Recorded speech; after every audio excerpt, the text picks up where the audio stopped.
The dry wind clawed at the wooden bones of Calico Ridge, rattling old shutters and stirring dust across the broken trail that ran through the center of town. High above, the sun glared mercilessly, bleaching the sky to a harsh, unforgiving white. Sheriff Judson Kane squinted into the glare, hat pulled low, boots caked in dust. But it wasn't the heat that bothered him. It was Daisy. His mule stood stubborn as a gravestone, pawing at the same spot outside the crumbling husk of the Gold Dust Saloon. She let out a low grunt, ears flicking, hooves scuffing dirt over and over in a circle no wider than a saddle. Judson had seen stubborn mules, sure, but Daisy wasn't just being difficult. She was trying to say something. He clicked his tongue, tugged the reins. "Come on now, girl. Ain't nothing but old memories and rot under there." But she wouldn't move. Just that same insistent pawing, as if something beneath the surface refused to be left alone. Before we dig deeper into what the sheriff's mule uncovered, make sure to subscribe. These stories of the old frontier carry truths long buried in dust, and each one's got a secret waiting to rise. Judson stepped back, glancing toward the ruins. The gold dust had been boarded up for nearly a decade, ever since the fire that took the roof and half the south wall. Folk still whispered about the place, fights, missing men, blood on the poker tables, but no one had set foot inside for years, not since the night Deputy Eli Mercer disappeared. The sheriff ran a hand down his beard, eyes fixed on Daisy's hooves. She'd never acted like this before. Not during storms, not around snakes, not even during the thunderous battle cries of distant gunfire years back. Whatever was buried here, it mattered. He looked down. The ground was hard, sun-baked, but something was off. The soil didn't hold like the rest. Beneath the top crust it shifted too easy, like it had been disturbed before. Judson knelt, his boots creaking, and pressed his fingers into the dry earth. A chill ran through him. He stood quickly, scanning the street. No one watched. Not yet. Calico Ridge wasn't big, just 30 souls on a good day, most of them too worn down by heat and regret to bother with much. But they all remembered Eli. And they all knew Judson hadn't stopped looking. Not really. Daisy gave a soft grunt and finally stood still, her message delivered. Judson reached down and brushed away another layer of dirt. His fingers caught on something cool and metallic, just beneath the surface. He swallowed hard, the weight of the sun and silence pressing on his shoulders. It wasn't the first time the desert tried to hide the truth, but maybe, just maybe, it was the last time it got away with it. The object in Judson's hand was cold and oddly shaped, caked in layers of grime. He wiped it against his duster sleeve until a dull silver glint emerged. Round, scratched and unmistakable. A badge. Not just any badge either. It was older than Eli's, dulled by time, the letters barely visible. U.S. Marshal. Judson's stomach clenched. This shouldn't be here. This saloon had burned down nearly 10 years ago. The last known marshal to pass through Calico Ridge had vanished long before that, his trail swallowed by the desert. And now, with nothing but a mule's intuition to guide him, Judson held his badge in the palm of his hand. He tucked it carefully into his coat, scanned the street again, then gave Daisy a gentle pat. She snorted and finally calmed. Her job done. The sheriff's thoughts turned to Eli. Deputy Eli Mercer hadn't been like the others. He was smart, methodical, the kind of man who listened more than he spoke. Judson had handpicked him, young but wise beyond his years. They'd ridden together for 5 seasons, through cattle raids and border standoffs, and Judson had grown to see him as more than a deputy, almost like a son. Then one night Eli rode out alone to follow up on a string of cattle thefts northwest of town. There'd been reports of movement near the old mining road, and Eli insisted on handling it. He never returned. That was 6 months ago. Most folks chalked it up to bad luck. Bandits, Apache raids, wild animals. This land didn't lack for ways to disappear a man. But something had always gnawed at Judson. Eli was careful. He'd left a map, took enough ammo, never rushed a job. Judson had searched for a week straight after he vanished, traced every hoofprint until the trail turned to stone and wind. When no sign surfaced, the townsfolk slowly let go. They whispered, said maybe Eli had skipped town, found gold, or met a woman worth forgetting his badge for. Judson never believed that. And now Daisy had led him straight to the ruins of the Gold Dust Saloon. With a marshal's badge buried beneath her hooves, he lit a cigarette with trembling fingers, letting the smoke fill the silence. Something deep inside shifted, not just a hunch, something more primal. The air here carried weight like the land itself remembered. He couldn't ignore it. Not anymore. He reached into his coat and pulled out a small notebook, Eli's old field journal. The leather was cracked, the spine worn, but he flipped it open anyway, turning pages until he reached the last one Eli had written. The ink had faded, but one line remained legible. "They meet at the place that burned." Judson stared at the words, heart pounding in his chest. Eli had come here. And if Judson wanted the truth, he'd have to go deeper into the ashes. Judson returned the notebook to his coat, then dropped to one knee and scraped at the dirt again. The wind kicked up around him, whistling through the empty beams of the burned-out saloon like a ghost trying to speak. He worked methodically, his hands slow but certain. The sun beat down hard, but he didn't stop. Not until he felt something else. His fingers brushed over a jagged edge. He pulled it loose, bone, sun-bleached but unmistakable, too thick for animal, too smooth, human. He paused, eyes narrowing. He scanned the area where Daisy had been pawing. The ground was soft in a way the desert rarely allowed, disturbed. Judson dug a little deeper, uncovering more fabric, weather-worn and clinging to fragments of rotted buttons. He shook off the dust and saw the faint trace of blue, uniform blue. He sat back on his heels, staring at the pit. This wasn't just one grave, and it wasn't just chance. A lawman buried here, likely more, right under the foundation of a saloon that had burned with too many secrets. Judson had known the gold dust was trouble back when it stood. The place had been a magnet for drifters and bounty hunters, a hive of whiskey and blood-soaked gambling. He'd shut it down twice in his early years as sheriff, but every time it reopened, it was like the rot came back deeper, and now the ground itself was giving up what had been buried with fire and silence. He stood slowly, dusting his hands, heart hammering against his ribs. There was a pattern here, and it wasn't just about Eli. It wasn't even about the marshal whose badge he now carried in his coat. No, it went further back. As he walked a slow circle around the area, Judson spotted subtle depressions in the earth like shallow sinkholes. At least 3 more, maybe 4, all within a few yards of where Daisy had stopped. He didn't need a map to know what he was looking at. A graveyard, a hidden one, not the kind built by kin and kindness, the kind carved in secret, where justice died with the men who wore the star. He returned to Daisy, who stood quietly now, watching him with patient eyes. He scratched her behind the ears and whispered, "Good girl." The badge weighed heavy in his pocket, like a promise unfulfilled. He couldn't let this lie. Not anymore. Eli had been here, and the marshal before him. Maybe others, lost to time and silence. And this land, cruel as it was, had decided it was done keeping secrets. Judson looked out toward the hills, the sky burning orange in the west. If bones were speaking now, it meant someone had stopped listening too soon, and the sheriff wasn't ready to let that happen again. The next morning, Judson made his way to the edge of town, where the old church leaned against time like a drunk against a fence post. Inside, the air was thick with dust and candle smoke, though no candles had been lit in years. He found Clara May sitting behind the warped bar counter she'd dragged from her old saloon after it burned, her one souvenir from a life spent pouring whiskey and keeping secrets. She was nearly blind now, cataracts clouding both eyes, but her ears worked just fine and her tongue sharper than ever. "I heard your mule raised hell yesterday," she said before he even spoke. "That saloon still coughing up bones?" Judson leaned on the counter. "You remember a marshal come through here long time back? Badge turned up in the dirt." Clara didn't answer right away. She reached for her glass, took a long sip of water, then set it down with a soft clink. "There's been more than one badge that disappeared round these parts, Sheriff. You think the desert just takes men with stars on their chest? No, something else took 'em." He waited, letting silence stretch. Clara May didn't rush stories. You had to earn them. "That marshal name was Weller," she said finally.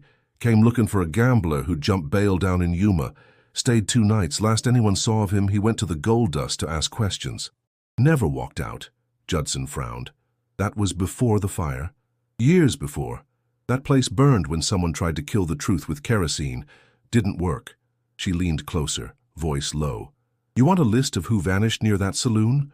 I can give you 3 names without blinking. Weller, a Pinkerton agent, and that boy from Dodge Harrison, barely 20. All of them came sniffing around. And you didn't think to say something before?" "I did. To your predecessor. He told me to keep my mouth shut or he'd make sure I was run out of town." Judson's jaw tightened. That old coward, Sheriff Barton, had left this town with a full pension and a clean conscience. Now he understood why Clara had never trusted him. "They buried him there, didn't they?" Judson asked. "I reckon so. Men like that don't vanish, they get vanished. Gold Dust had a reputation. Games weren't always clean, debts were deep, and some folks had reason to keep lawmen quiet."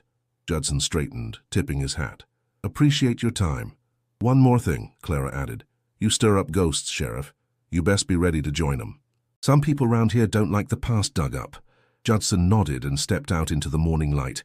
Clara wasn't just talking about stories, she was warning him, and now he could feel it too.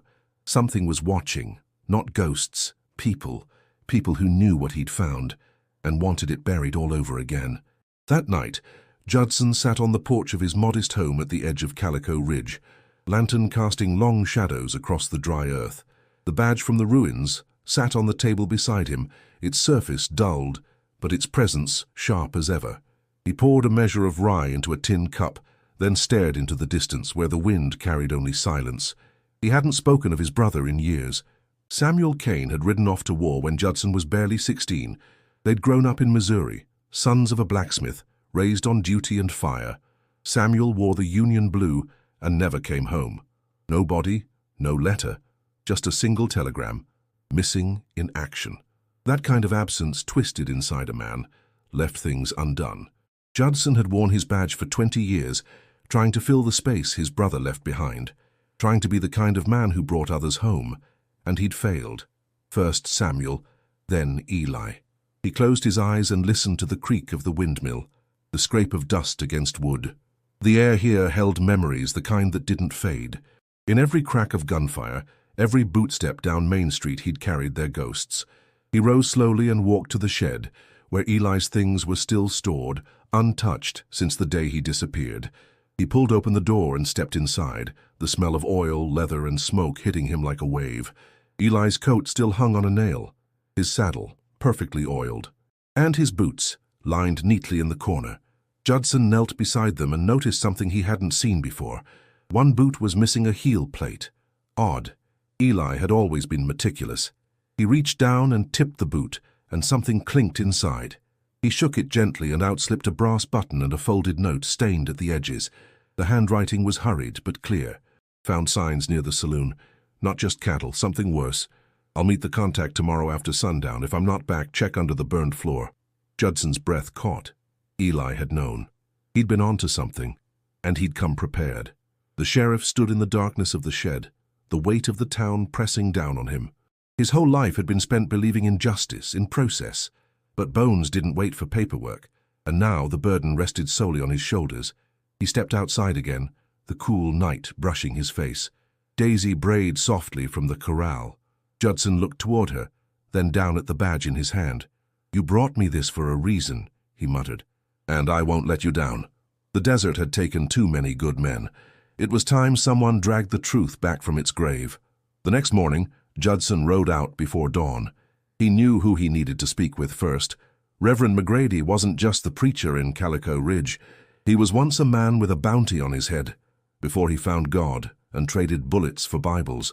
The old church stood quiet, its paint flaking like dried scabs. McGrady was out back, splitting logs, sweat running through the grime on his shirtless back. Judson dismounted and approached slowly. "You ever hear of Marshal Weller?" he asked. The Reverend didn't turn. Lots of marshals came through, most didn't stay. Some didn't leave. McGrady drove the axe deep, splitting the wood clean. "That what you're digging up now, Sheriff? Old ghosts? I'm digging up bodies. One badge already surfaced, more'll follow." Now McGrady turned, his eyes shadowed by the morning light. "What do you want from me? You used to drink at the Gold Dust, back before the collar." McGrady wiped his hands on his pants. "Yeah, place was hell with whiskey. You see anything back then? Any lawmen disappear?" Plenty came around, asking questions, playing hero, then they'd vanish. Folks said they moved on, but we all knew better. "Why didn't you speak?" McGrady looked away. "Because speaking got people killed. You think this town runs on law? It runs on silence." Judson studied him, then nodded once. He'd gotten what he came for, confirmation. Even if vague, it was real. Something had been happening at the Gold Dust long before the fire, and people like McGrady had chosen to forget. But forgetting wouldn't save anyone now. That night, a rifle shot cracked through the air and slammed into Judson's porch post. He hit the deck fast, gun drawn, heart pounding in his chest. No second shot came, just wind. When he rose, the bullet hole was right where his chest had been moments before. A warning. Later, he rode into town and found Clara May standing in front of her bar, now a smouldering heap of ruin, ashes still glowing. She didn't cry, just looked at him with those foggy eyes. "They're trying to erase it all," she whispered. Judson felt the fury building in him like fire on dry timber. Someone was trying to end this before it could begin, but he'd been through too much, lost too many to back down now. That evening, he sat alone with Eli's coded journal again. Something about the last page nagged at him, the strange loops, the irregular spacing. Then it hit him. The letters weren't just words, they were coordinates. He traced the lines on an old map and found the location, just west of the ridge. A canyon seldom visited, marked by an old miner's shack. That's where Eli had gone, and that's where Judson would go next, but not before arming himself. If someone wanted war, he'd bring it. The canyon was bone dry, its walls carved by wind and time into jagged spines. Judson rode alone, rifle strapped across his back, pistol at his side. The sky above was a deep, merciless blue, and the silence pressed in like a loaded gun. The coordinates had led him here, an old shack tucked beneath a rocky overhang, half collapsed, sun-bleached and forgotten. Judson dismounted and approached on foot, each step crunching gravel beneath his boots. Inside, the place was empty except for a cot, a broken crate and scratch marks on the floor. Deep gouges, deliberate. Someone had fought here, recently. He crouched beside the marks, noticing a glint beneath a pile of dust. He brushed it away and uncovered a bullet casing, still fresh, unweathered. Someone had been here, and someone hadn't left clean. As he searched the rest of the shack, he found more signs. Torn fabric matching Eli's coat, a spent lantern, and a smear of dried blood leading behind the back wall. Judson followed it to a trapdoor, cleverly concealed under old boards. He pried it open, revealing a dark shaft carved into the rock. Air drifted up, cool and musty. This wasn't a miner's store. It was a hideout, maybe even a grave. But he wouldn't go in blind. Back in town, Judson gathered his findings. The map, the badge, the boot with Eli's initials, the journal, all pointing to a system, not a fluke. These weren't random killings. This was execution, a pattern. Each victim had worn a badge. Each had investigated something that touched the gold dust. And each had disappeared without a trace. Until now. He returned to the sheriff's office and laid it all out on the table. That's when the name hit him like a punch to the chest. Hank Drayton, once owner of the Gold Dust Saloon. A man who'd walked away from the fire with barely a singed collar. Now a respected rancher with land, cattle, and enough influence to make problems vanish. Drayton had always played things clean. Too clean. No one ever tied him to anything because he left nothing behind. Judson flipped through the old arrest logs. Weller had questioned Drayton. So had the Pinkerton. So had Eli. All gone. He stared at the evidence. There was no denying it anymore.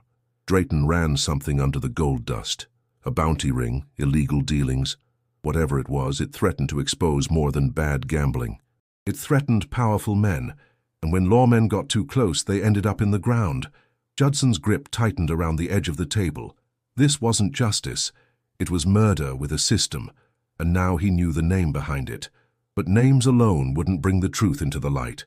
For that, Judson would have to go face the devil himself. Judson didn't go in through the front gate. He knew Hank Drayton kept watchmen posted, even if no one called them that. Men with rifles who stood too still at the edge of the ranch house, who didn't smile, who watched travelers pass like they were measuring them for caskets. So Judson came in from the hills, riding low through the gullies, taking his time. By sundown, he reached the northern fence line. He left Daisy tied beneath a cottonwood tree and moved on foot, eyes sharp, heart steady. He didn't come to talk. He came for truth. He found Drayton alone in the barn, brushing down a chestnut stallion. The man was older now, gray at the temples, lean as a whip, but the eyes were still sharp. Judson leveled his rifle and stepped into view. "We need to talk." Drayton didn't flinch. "I was wondering when you'd come. You know what I found under the saloon in the canyon." "I figured you would." Judson kept the rifle raised. "You killed Weller, the Pinkerton, my deputy, all of them." Drayton gave a slow nod, as if considering whether to lie. Then he dropped the brush and turned. They came looking for justice, he said, but justice doesn't survive out here. Only power does. Judson's finger tightened. And you buried it under floorboards. I buried men who couldn't mind their own. The gold dust was business. Clean, until they made it dirty. Eli got close. Too close. Judson stepped forward. You tortured him. No, Drayton said. I gave him a chance. Told him to leave. He didn't. So I handed him over. That stopped Judson cold. Handed him over to who? A crack echoed through the barn. A rifle shot from outside. The beam near Judson's head splintered as he dove behind a post, bullets tearing through the wall. He returned fire blindly, heart hammering. A second shot clipped his shoulder. He dropped to the dirt, groaning, blood soaking his sleeve. Outside, footsteps crunched gravel. A voice called, "He's still breathing."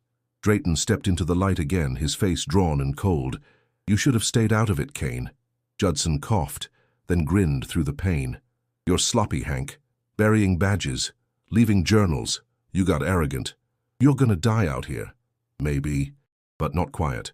With one hand, Judson reached into his coat and tossed something across the floor, the marshal's badge. Drayton stared, frozen. Then the barn door exploded open. A second figure burst in, Reverend McGrady, shotgun raised, eyes wild. You forgot one thing, McGrady growled. Some of us stopped being afraid. The blast dropped one of Drayton's men instantly. The rest scattered. Drayton spun toward McGrady, pistol half drawn, but Judson fired first. The bullet slammed into Hank's gut, dropping him to his knees. Blood bloomed across his vest. He looked at Judson with something between hatred and relief. You don't know the whole of it, he gasped. Then start talking, Judson said, but Drayton's eyes shifted past him. There's someone else, he whispered. You trusted them? The pain in Judson's shoulder flared as he leaned against the barn wall, trying to stay upright. Drayton lay on the dirt floor, coughing blood, face pale as ash. McGrady watched the shadows beyond the barn door, finger tight on the shotgun trigger. Who? Judson rasped. Who did I trust? Drayton's lips twisted. She watched you, listened, passed everything to me. Judson's mind raced. Then it hit him like a hammer. Marla. Deputy Marla Jenkins. She'd been quiet, steady, always 2 steps behind, but never too far. She was the one who filed the incident reports, handled messages, sorted Eli's belongings. She'd seen the journal before he did. Why? He asked, not sure if he meant it for Drayton or himself. Drayton didn't answer. His eyes glazed over, breath fading. McGrady knelt beside Judson. We have to go now. If she knows you're alive, she'll make her move. Judson gritted his teeth and stood, blood dripping down his arm. He holstered his pistol and grabbed Drayton's revolver. We finish this. They rode back through the dark, avoiding roads, moving silent through canyons and sagebrush. When they reached town, the sky had begun to lighten. Judson's office sat dark, door ajar. He pushed it open and stepped inside, every nerve on edge. Marla was waiting. She sat at his desk, rifle across her lap, a bottle of whiskey half drained beside her. She looked up, eyes red, jaw clenched. You weren't supposed to live, she said. Judson didn't draw. Not yet. Drayton's dead. I figured. He got sloppy. I told him you'd find it eventually. Why? She laughed bitterly. Because I was tired of being nothing. Tired of watching men like Eli ride in with hope in their eyes. The badge doesn't save anyone. It just marks you for death. You helped kill him. I didn't pull the trigger, she snapped. I just opened the door. That's enough. She stood slowly, leveling the rifle. I won't get the town on your side. They won't believe you. Judson didn't blink. They don't need to believe. They just need the truth. A shot rang out, but it wasn't hers. McGrady stood in the doorway, smoking pistol in hand. Marla dropped to the floor, rifle clattering beside her. She clutched her side, bleeding but alive. Didn't think you'd do it, Judson muttered. I didn't. Just winged her. Judson cuffed Marla, wrists behind her back. You're going to face what you tried to hide. Every grave. Every badge. Later that day, the townsfolk gathered as Judson led a group to the ruins of the gold dust. One by one, they unearthed the truth. 7 shallow graves, 7 men, each with a badge, each forgotten, until now. As the sun rose over Calico Ridge, Judson stood with his hat over his heart, eyes wet but unashamed. Justice had come, not clean, not easy, but real, and he would carry its weight the rest of his days. Weeks passed. Calico Ridge began to breathe again, like a town waking from a long fever. The gold dust ruins were roped off, no longer a place of whispered bets but a graveyard for men who'd worn the star. Judson oversaw the burial markers himself, placing a badge atop each one. He carved Eli's name into oak with his own knife. The others would be remembered too, even if no family came for them. In this town, memory was justice. Judson turned in his star 2 days later. He walked into the office he'd called home for 20 years, laid the badge on the desk and left without a word. There was no ceremony, no fanfare, just silence, and a mule waiting patiently outside. Daisy followed him to the edge of town, ears flicking in the morning breeze. He'd packed light, a change of clothes, a worn journal, a badge that didn't belong to him, but never let go. Marla sat in the county jail now, awaiting trial in Yuma. Her silence had broken. She confessed to everything, Drayton's dealings, the setups, the threats, how she'd watched Eli walk into that trap and never pulled him back. McGrady stayed on as interim lawman. The collar stayed tucked in his pocket, but the fire in his eyes returned. He walked with purpose now, and Judson saw something familiar in him, the kind of man who'd seen hell and chose to build something better anyway. Judson didn't say goodbye to anyone. He just rode, out past the ridge, past the canyons, into the open land where ghosts became dust. At dusk he stopped by a grove of cottonwoods and tied Daisy beside a still creek. He removed the last badge, the marshal's, and set it on a flat stone. He lit a small fire and watched the flames dance in silence. This wasn't closure. That was too easy a word.